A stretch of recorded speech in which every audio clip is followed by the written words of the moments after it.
जय श्री झूलेलाल। सतनाम साखी सिंधी समाचार राजस्थान में तव्हां सभिनी जो स्वागत है। दोस्तों, अत्यंत ही हर्ष जो विषय है, अत्यंत ही असांखे ॿुधाईंदे ख़ुशी भी थे कि सिंधी समाचार राजस्थान जी डायरेक्टर रेखा धनकानी द्वारा लिखियल पुस्तक जो विमोचन दिल्ली के विज्ञान भवन के अंदर ॾाढी ही हर्षोल्लास सां गॾु थियो ऐं उन प्रोग्राम के अंदर ॾाढा ही VIP माण्हू मौजूद हुआ।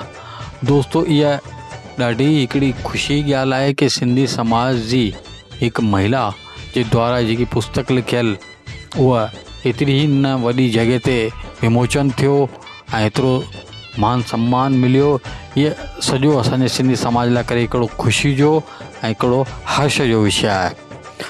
दोस्तों, जीअं कि असां रेखा धनकानी जी खां ॻाल्हाए करे पुछियोसीं कि आखिर हर शइ जे पुठियां कंहिंजी न कंहिंजी शक्ति थींदी आहे, कंहिंजी न को ताक़त थींदी आहे, कंहिंजो न कंहिंजो साथ थींदो आहे।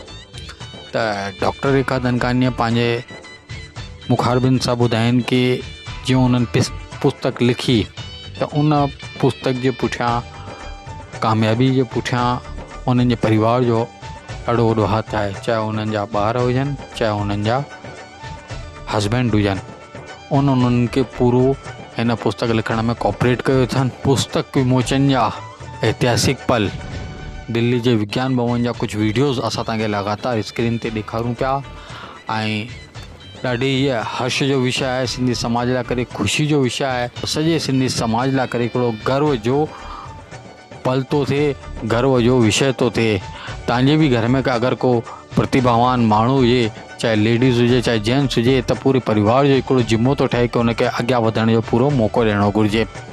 इन मौक़े ते रेखा धनकानी जे माता पिता भी इन्हनि खे ॾाढी हार्दिक शुभकामनाऊं ॾिनियूं। तंहिंसां गॾु गॾु इन्हनि जी सहेलियुनि, इन्हनि जी मित्रनि भी इन्हनि खे भरपूर शुभकामनाऊं ऐं आशीर्वाद प्रदान कयो अथनि।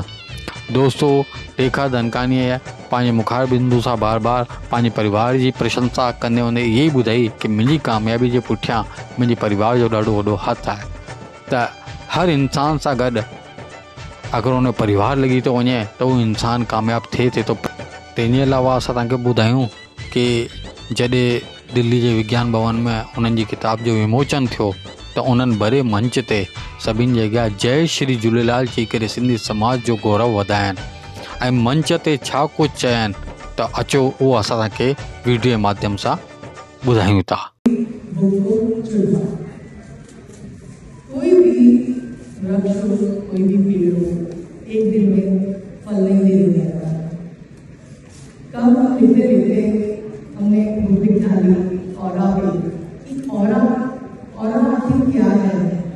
और हमारा आभा मंडल है, ओजस है, तेज है, वो आपका भी है, हमारा भी है, स्टेबल का है, कुर्सी का है, चार का है, तारों का है।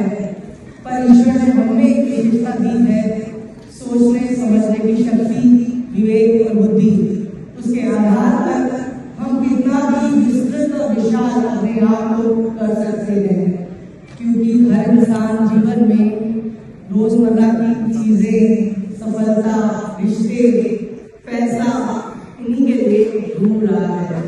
पर जिस दिन उसके भीतर कृतज्ञ भाव और धन्यवाद का भाव भीतर से जगने लग जाता है और हम अपने काम करते रहिए, इस प्रसाद को आगे ले जाइए, तो आपको विश्व में जीत हासिल होगी ही रहेगी। आज इस आसन में पदासीन है लोग, आप लोग देखेंगे वो सरल और सहज है। तो जो इंसान जीवन में सरल और सहज है, वो अपने औरा को कितना भी उससे सब विशाल कर सकता है। वो उसका नूर बोलता है, उसकी आंखें बोलती है, जो कल सफल हुए वो सहज और सरल थे, जो कल सफल हुए वो सहज और सरल थे, जो आज सफल है ये भी सरल और सहज है। इसलिए इनका औरा इतना विस्तृत और विशाल है, वो हम भी कर सकते हैं। वंदे मातरम, जय